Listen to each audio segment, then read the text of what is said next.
Welcome to the Find My Catalyst podcast. We all have problems we're looking to solve, and we know that there are solutions out there, but we struggle with this. How do we find that solution? Where does that nudge come from to help us take the next step and start solving tough problems? This podcast is designed to help you find your catalyst and take that next step. I'm Mike Simmons. I'm the founder of Catalyst Sale. My catalyst today is Georgiana Laudi. She is a SaaS marketing and growth advisor, fractional CMO, and author of the Customer-Led Growth Framework. This episode is brought to you by the Catalyst Sale Game Plan. It's our approach to goal setting and execution. If you head to catalystsale.com/game, you can find more information. Let's get to this conversation. Gia, we have just met recently, and we met recently through Twitter. There was an exchange that we had on Twitter, turned into a direct message, then turned into a conversation, and here we are recording a podcast. It's good to see you again. How are you? Yes, and hear you and see you. Yes, thanks for having me. So, forget the funnel. Why should we forget the funnel?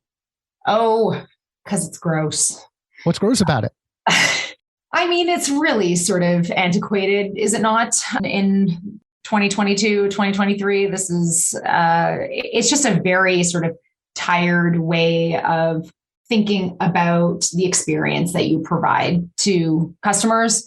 It kind of puts them all in big buckets, thinks of them all as the same. The funnel assumes that not only are your customers all the same and their experience is the same, but also your experience that you provide or your product is the same as well. So it's just very generic, big buckets putting customers into, and it's not a very sort of enlightened way to think about how to create valuable experiences. There are better models that have come around in the last, I'll say decade, but even some of the models that even convinced me to get into a recurring revenue, like SaaS businesses and recurring revenue businesses like Pirate Metrics, for example, those two, even though they're better because they think about, they incorporate the problem space potentially and even the expansion or like post-acquisition, they're still generic. They still assume that everybody's customer is the same and that everybody's product is the same.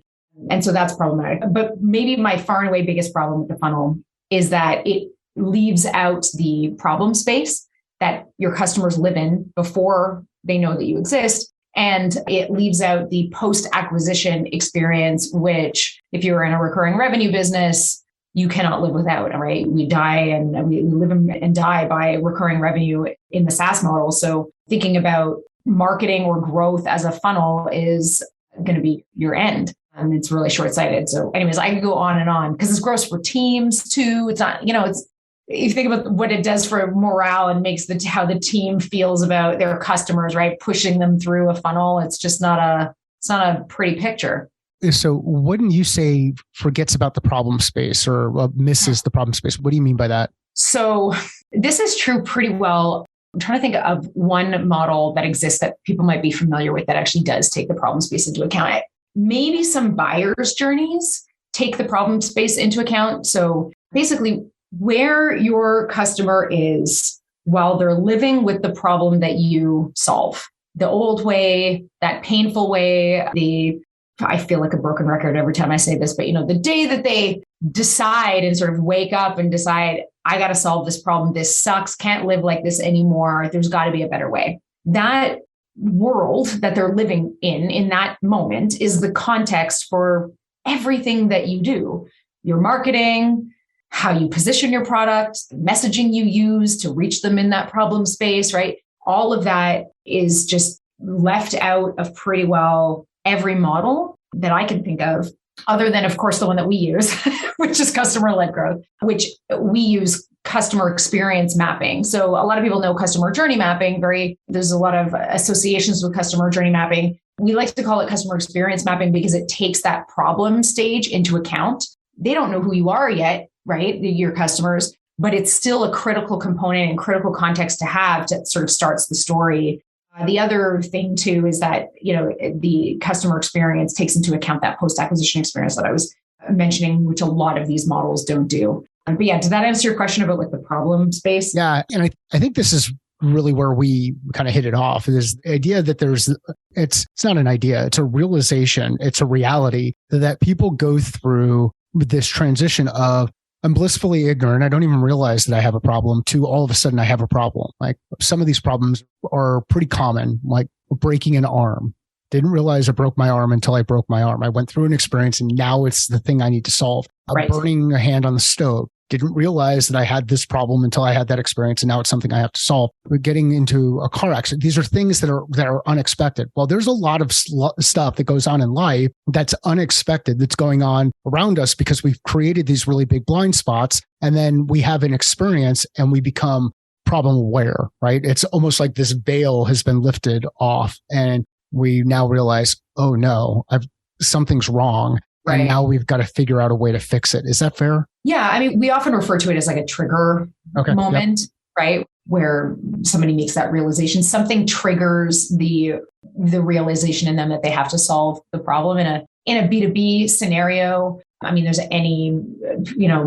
a lot of different scenarios that could bring it up, but sometimes it's, I started a new job in a new role, right? We're talking about B2B software. I mean, that's a very common, or the existing tool set or existing solution begins to break down in a way that jeopardizes your role, right? So sometimes it's about not getting fired, or there's a major event in the company. For instance, a company gets acquired, or new management comes in and has a different way that they want to run the company. And all of a sudden you're tasked with solving a very real sort of problem. And so that trigger moment starts the sequence of many things after it, right? Where do they go? As soon as they make this realization, okay, I've got to solve this problem, whether or not it was, their own or brought to them by a stakeholder, for example, there's a sequence of events that happens after that, right? Who do they talk to? Where do they go? What words do they use when they're talking to people? Do they talk to colleagues? Are they influenced by podcasts or books or certain websites or certain influencers on, different social media? There's a lot of different ways that people seek solutions. And so figuring out not only the context of that problem, that catalyst for that problem, but also what do they do next? And that's marketing. That's where marketing lives and breathes, right? That's the space where we need to live as marketers in order to build awareness, be part of the conversation, be in the right place at the right time when these people who are, experience that trigger can sort of find you and explore your solution. I mean, there's a lot more to that, obviously, and I'm just scratching the surface. Yeah, no, I think this is really good. And then you started talking a bit about how so we go through this experience, problem aware, then we go through the solving. So or the decision to make a change, and that might be a contract that someone enters into. And then you started to talk about what happens on the other side. And I've seen more people. You went too fast. What's that? Too fast. Too fast. What I miss? Yeah. So of course, I'm saying this from the perspective of B2B software. Yeah. Okay. So that's the lens that I'm looking at this through. Whether or not we're talking about a relatively low ACV or low touch product or high touch, market, more complex buying experience, after they discover that you exist, right? The conversation then becomes, okay, how am I going to prove to this person I understand their problem? We understand exactly their problem, and we built that perfect solution for them and illustrate it to them. And I'm using the word illustrate loosely here, but, communicate to them that you understand what their problem is. You understand what aspects of your solution they need to see and in what order, right? That hierarchy. And then furthermore, especially in a software scenario, what is that early product experience? What's that right acquisition or go-to-market, depending on the terminology that you use, strategy, freemium, trials, a demo, whatever makes the most sense for that customer. And then what should that experience itself look like? So for instance, in a freemium scenario, it would be how you gate your product, what parts of your product that you gate, right? And what parts that you let them get in and kick the tires of, or what aspects of the product do you push them towards first, second, third, and so on. Only after all of that, and they get to that first value moment of like, oh yeah, this thing might actually solve my problem. I might, maybe be able to fire my current solution, right? Then we get into the scenario of, okay, so now that we've given them at least enough value to convince them to keep going in this journey, then we need to get them to value realization. And value realization is where they get to this sort of meaningful level of engagement with your product, where they've used the product in such a way, or they've engaged with the product or certain parts of the product in such a way that helps them say, yes, okay, I've solved my original problem. My previous solution is no more. This is now the path for me. This is now the product for me. And then we can say we've actually solved their customer job. We're heavy believers in the jobs to be done theory, which we can talk about for sure. But at the end of the day, what I'm trying to say is that value realization has been met. And that is where SaaS gets interesting. That's the start of the conversation, because we still have to talk about habit and frequency of usage and ongoing value being delivered. And then we can talk about expansion and further monetization and all that really interesting stuff on the other end of it. So as you're going through it, it seems very clear that there's a process that's happening here. Like there's this process that's occurring on the client side that we can design for to help support that experience. Is that fair? For sure. Yeah, I would say every single SaaS company that I've worked with, and I've worked with many, has benefited from a process like this. Operationalizing customer value is always going to serve your business, especially because when you put customers at the center, it does a couple of things. It puts you in a position to measure value, right? So you can develop KPIs that actually correlate to the value being sort of passed onto the customer, but also operationalizing puts that measure of success and that value delivery into the hands of your team. So it's a lot more meaningful for them too, right? It's not just about credit cards entered or free signups or, a trial start or, whatever, there's a long list of them. It's really about value being delivered, which is very powerful for teams and a lot easier to rally around, especially when you consider that the alternative is something like a funnel, which we were just talking about. Like there's a big contrast, and it's really empowering for teams. And it is motivating too, because they know that what they're doing is all about delivering value at the end of the day. And in my experience, if you help customers reach their goals, you will hit yours. So associating the two whenever there's an opportunity is the way to go, in my opinion. So why do we struggle with this? Like a lot of what you're describing sounds like we're empathizing with the customer. We're working to put ourselves in their shoes as they go through this journey that they're going through, or this experience. They're navigating this thing on their own. Why do we, either as business owners, technical founders, people who are delivering a solution, even inside their customer base, why do we struggle with this piece? There's so many answers to that question. So one of the challenges, I'm trying to think of where to start. One of the challenges or objections that we hear a lot is that customer research can slow things down and sometimes lead to more questions than it answers. Yeah. Which can totally understand and totally empathize. I have seen many research projects take a really long time and then just end up on a shelf. I'm sure we've all heard, stories of that happening where, customer interviews were run and it was all great and the insights were shared with the team and then like full stop, nothing happens after that. So operationalizing what you learn is a really critical component, but also how you conduct your research is really important as well, because obviously, well, I shouldn't say obviously, but often what happens when a company says, okay, yeah, let's do some customer research. Let's learn, what does value mean for our customers? What often happens is we end up with a lot of cooks in the kitchen. So we've got marketing in there trying to learn marketing stuff. And we've got customer success in there trying to learn, customer success stuff. And we've got product in there trying to learn product stuff and sales. So there's this bandwagoning that happens that ends up, and this is, even the most well-intentioned teams, I've seen this happen so many times, where it ends up being a bit of a Frankenstein research project. And either there's no conclusive results because we were trying to do too much with one project,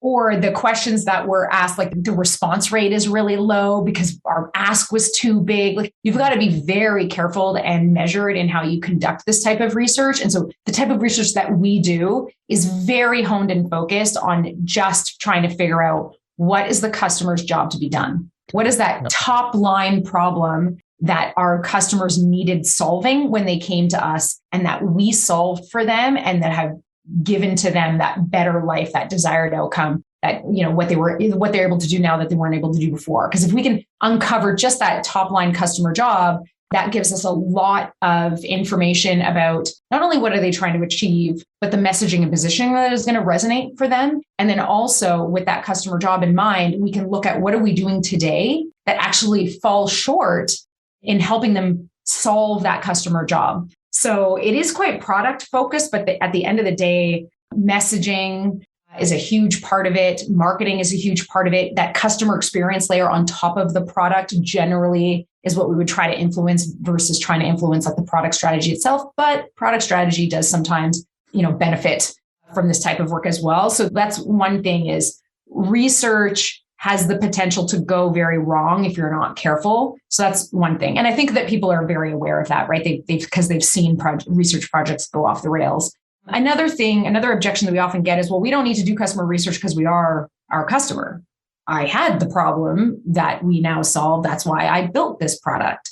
That's a super, super common, valid in the very early days, absolutely. But as a product evolves, as your team evolves, as your customer evolves, whether it, for a plethora of reasons, customers evolve, the landscape changes, pandemics happen, recessions hit, there's a lot of things that impact the market. So your product has evolved, your team has evolved, your customer has evolved, and yet you're still making decisions, these high-level strategic growth decisions about your company based on, the inception of your product, which goes, can lead you astray a little bit. Also, there's no benefit in having all that knowledge just locked up inside one person's head. And so, empowering the team to do this for themselves and, sort of internalize it and empathize not only with the customer, but also their teammates, the product team, and all of that. There's a lot of benefits even beyond just customer understanding. So that's what I would say on the research side. The other reason why we struggle with this a lot as companies is there is not always clear ownership over the customer experience. You've probably experienced this yourself, right? Especially when we talk about marketing, customer success, and particularly with product, especially in that onboarding piece, that product onboarding that I was just describing, that's a bit of a gray zone, right? So it's very clear. Marketing's job is to bring people who have the problem that we solve to the front door and convince them at the front door that this thing is going to help help them solve their problem. But then after that, it does get fuzzy for a lot of companies. So I'll just describe product-led companies for a second. For product-led companies, sometimes it's product that owns that product onboard experience. Sometimes it's customer success. Sometimes it's marketing. Freemium is marketing, right? Like freemium is just a marketing tool, but who owns the freemium experience? That is not always so black and white. So that I think is another reason. And then the other side of that too, on the post-acquisition side of things is it is not always obvious the customer marketing opportunities, who should own that either. Sometimes it's customer success, sometimes it's product marketing, sometimes it's a customer marketing team, but ownership gets fuzzy. So that'd be the other thing that I would mention. Obviously, there's other things that get into the way, but those are the big ones.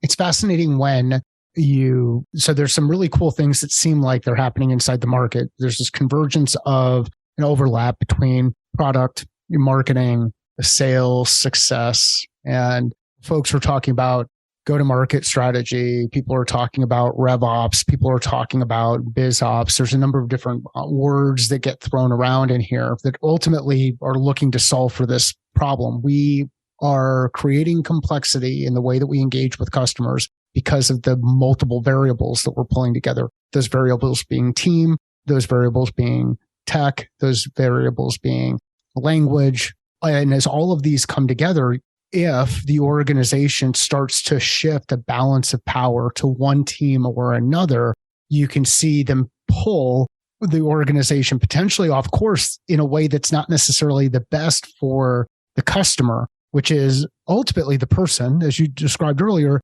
who actually has the problem, who's looking to solve the problem, who's paying to solve the problem, which ends up helping fuel the success of the business. So how do we create that? What are some ways that we can create that alignment inside the organization so that we don't build bigger walls between us, bigger silos as people want to take on more ownership? What's been your experience there? How do we create better alignment? Yeah, I mean, That's part of what I think customer-led growth, one of the biggest benefits of this approach is that it's hard to argue with putting customers at the center, right? Right. There's not many people that would say, no, we can't be a customer-focused company. Like there's just nobody that says that. Now, it actually being true, whether or not a company is truly customer-led or customer-focused or customer-driven or, whatever, is another point. But hold on. You mean that there are some people who say that they're customer-led or customer-driven and they're not? Come on. Really? A few. That's awesome. It's really, seriously, everybody, as you listen to this, you look yourself in the mirror and say, have I said this out loud? And then what actions have I done that reinforce that that's what I do? Yeah, that's the actual day-to-day of how the business you triggered me. Yeah. So exactly. And so that's kind of the whole thing with this approach is first and foremost, what is the most appropriate and effective experience for the customer, and everything else streams down from that. There is an exception where sometimes what happens when we're working with companies is we identify an opportunity to go a couple of different directions in terms of what customer experience do we want to build.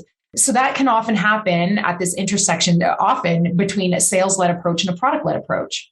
So sometimes we will, so just backing up for 1 second, the sort of MO here is that we want to learn from those customers that you would have to pry your product out of their cold, dead hands, right? Those are the customers we want more of. Yep. We don't want to talk to the less than ideal customers. We want to talk to your best customers. And if we take your best customers and learn from them, sometimes what happens is we identify multiple customer jobs. And sometimes the customer jobs are, one is, I don't want to talk to sales.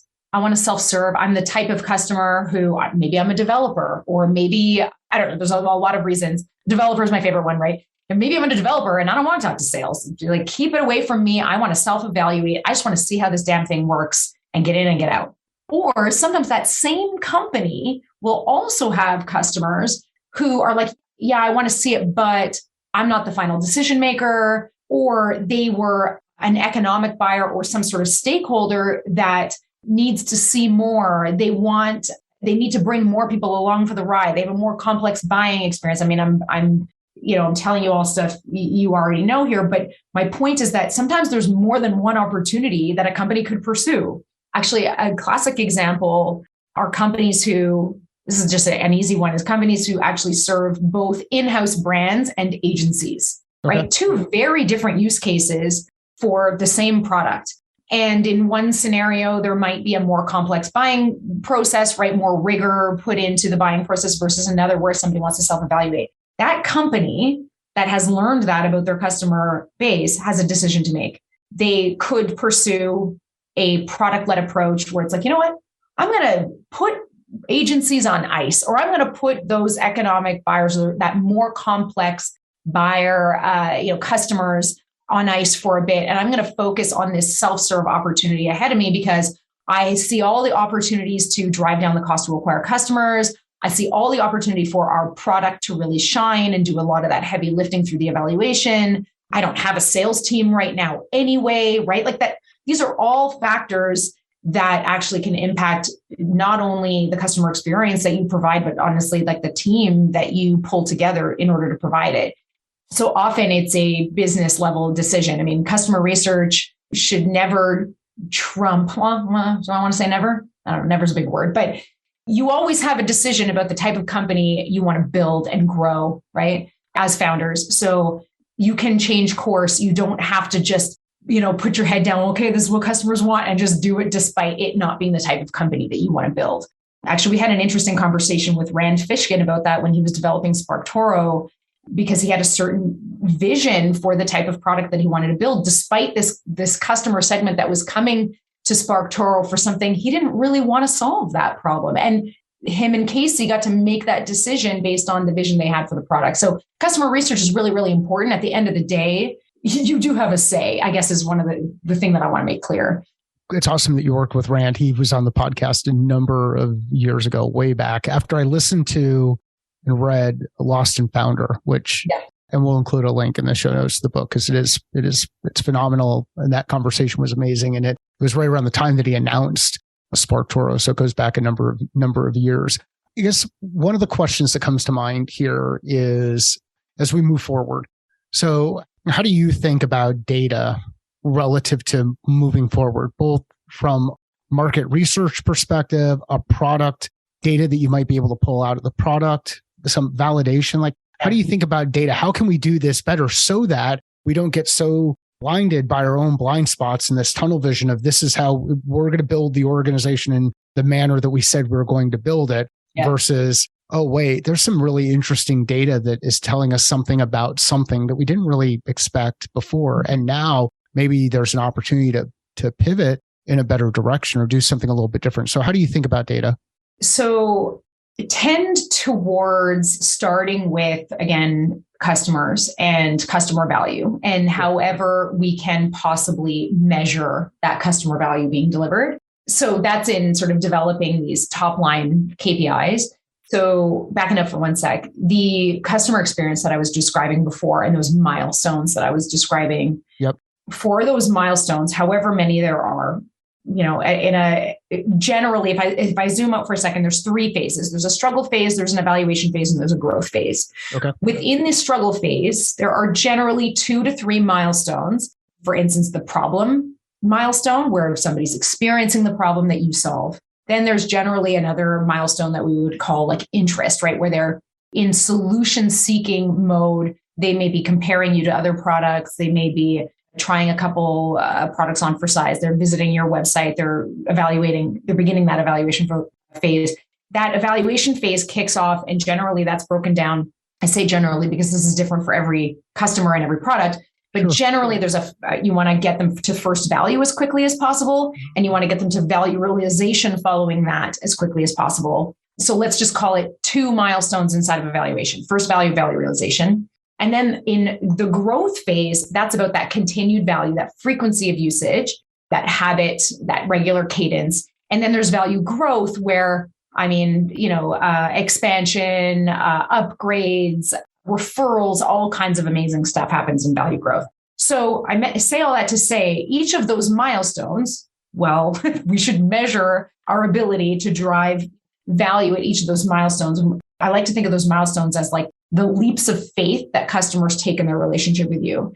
Because if we can measure our ability to help customers through that leap of faith, we'll know we've done a good job helping deliver value when we hit these KPIs. So the typical on the struggle side is kind of straightforward, right? At problem stage, we'll know we've done a good job reaching customers with the problem that we have when we generate new unique website visitors, let's say to our website. If the website is your primary, obviously there's other things that play there, like landing pages and all kinds of other assets that you may have. But new unique visitors is generally the measure that we would recommend for building awareness about your product. Then generally after that, the KPI is the primary call to action on our website, whether it's sign up for free, get on a trial, sign up for a demo, doesn't matter. But basically, how will we know we've done a good job with our website, our main, piece of collateral in communicating that we can solve their problem? That's generally the next piece. Now here's to answer your question. Finally, sorry for all the preamble there,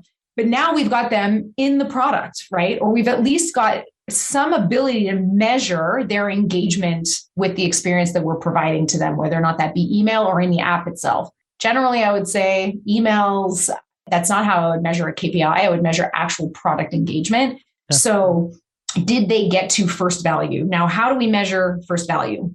We go back to the research. What did they say was the moment that convinced them that your solution could solve their problem, right? Because we ask, those are the very pointed questions we ask in the research that we do. What was the moment that you realized that this, was going to solve the problem for you? And the answers to that question, again, from your best customers, right? The answers to that question is going to tell you exactly, not only is it going to tell you what to highlight on your website, it's going to tell you what parts of the product do they need to see and engage with in order to convince them to keep going on this journey with you. So that's what we call first value or product activation or aha moment. There's a lot of different ways to refer to that, right? So it's actual product engagement at that point. Okay. And then value realization similarly is a meaningful level of product engagement. So generally, it's the parts of your product that follow on that promise of what your best customer said was valuable to them. So that might be interacting with multiple aspects of your product. Maybe there's, two or three. I mean, obviously, maybe I should use SparkToro as my example. So we did research for them. Okay. And what we learned was there were two different features within the SparkToro product that delivered the most amount of value and that helped new SparkToro customers get to value as quickly as possible. And so we front loaded that into the early part of the product experience. And then it was a meaningful threshold of product usage on those features at value realization. And then, so again, that's those KPIs, that's the data comes into play there, right? Yeah. And then at continued value. So after value realization is, what is that frequency of usage of that product? So it's that meaningful product usage plus cadence, right? Yeah. What is going to show me that this customer is happy and healthy and not at risk? Because if they fall out of that, then we can be proactive in our outreach to them and, hey, is everything okay? Show them parts of the product we maybe haven't shown them yet. Reach out to them one-on-one. There's all kinds of things that you can do to be proactive if they fall out of that sort of continued value, ongoing engagement. So that's where I would sort of start in terms of the data. That's like those top line KPIs.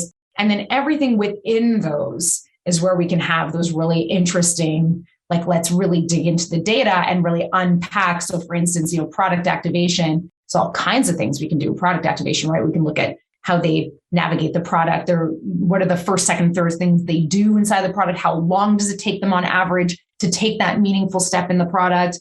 Is email an effective way to reach them if they fall out? Are there opportunities for us to win them back if, I don't know, they go for lunch, right? Like, what is it? Like 70% of people who log into a product once never come back, right? So email can be a really effective channel to reach them and get them back to the product. So there's all kinds of things that you can do that roll up to that top level KPI.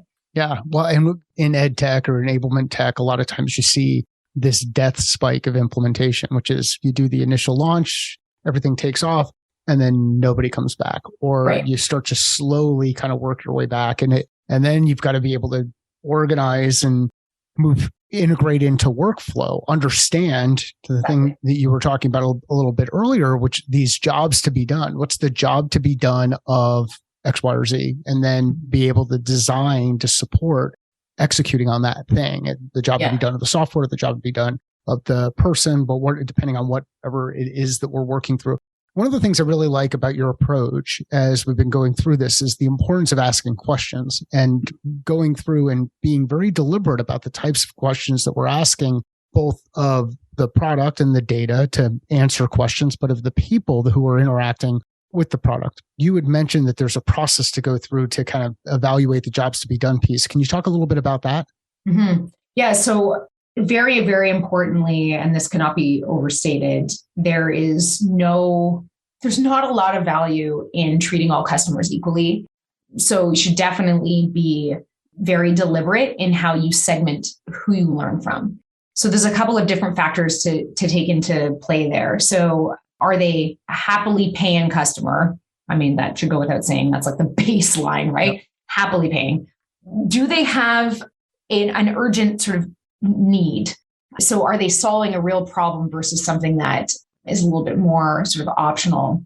I'm trying to think through all the criteria here. So they happily paying customer, they're not a big burden on customer success necessarily. Yep. Maybe they didn't need as much hand-holding or it was they implicitly understood the value of the product coming into it. Yep. But a really important factor that I think gets missed a lot is they signed up recently enough ago that they remember what life was like before. Because if you that's cool. From customers who have been with you for a year or 2 or 5 or 12, depending on how long your product has been around, those customers are going to try to answer your questions to the best of their ability, but they're probably going to be, filling in some of their own memory gaps. And you want the people who remember what it felt like to have the problem that you solve. So depending on where you get to after you've done that segmenting, you may end up with a couple hundred, a couple thousand, or a couple dozen customers that actually fall into that category. Now, if you're in a situation where you've got a couple hundred customers that fall into that category, you can actually do a lot with surveys as a first sort of pass on your research. And then you can follow on with interviews optionally if you don't get conclusive sort of results from the surveys. And then, of course, if you're in a scenario where you've got a couple dozen, well, then you're definitely in a scenario where you want to run interviews. So that's the sort of initial, like, who are you even learning from? And then the questions that you ask are unpacking basically what that sort of, we often describe it as the documentary sort of how I met your product, but it's really how I met and fell in love with your product, right? So like, what was going on in your world that led you to sign up for something new? Once you decided you had to solve that problem, what did you do next? Once you discovered us, what stood out that convinced you to give us a try?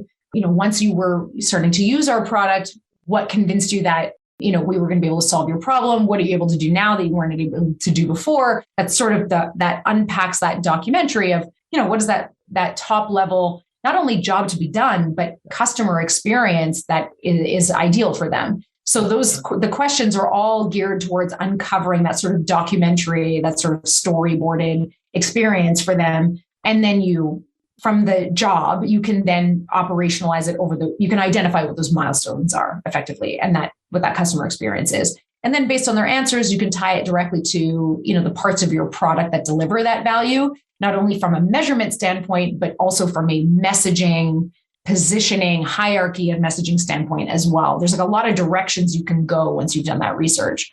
And as you're describing that, I think the thing that I hope folks are taking away from this part of the discussion is that not only are you segmenting people and organizations that you're working with, but you're also segmenting the different parts of the experience and asking those questions and being very rigorous around applying a lot of rigor to the way that we ask the questions so that we get the data to help enable customers to make that transition.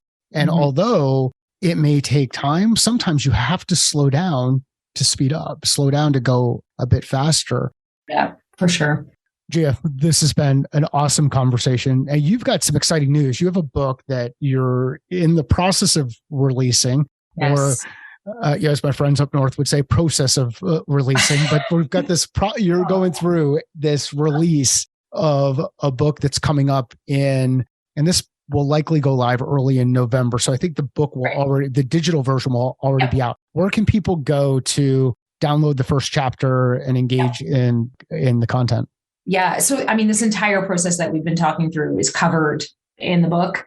We really want to give everybody the opportunity to do this for themselves, whether or not they reach out to us or go it internally. There's absolutely resources. So the book is co-authored with my business partner, Claire Solentrop. So that is available. If you go to forgetthefunnel.com, there's definitely a link for the book. I believe it's /customer-led growth/book, but it doesn't matter. If you just go to forgetthefunnel.com, you'll find it. There's going to be an accompanying workbook as well to the book because there's lots of templates and tools and worksheets and things like that make this process a lot easier. So we're going to be including a workbook as well. So yeah, definitely forgetthefunnel.com for sure. And then if anybody wants to pick up the conversation or challenge the process in any way, I'm quite active on Twitter. So you can find me there. My Twitter handle is GGIIAA. Don't ask.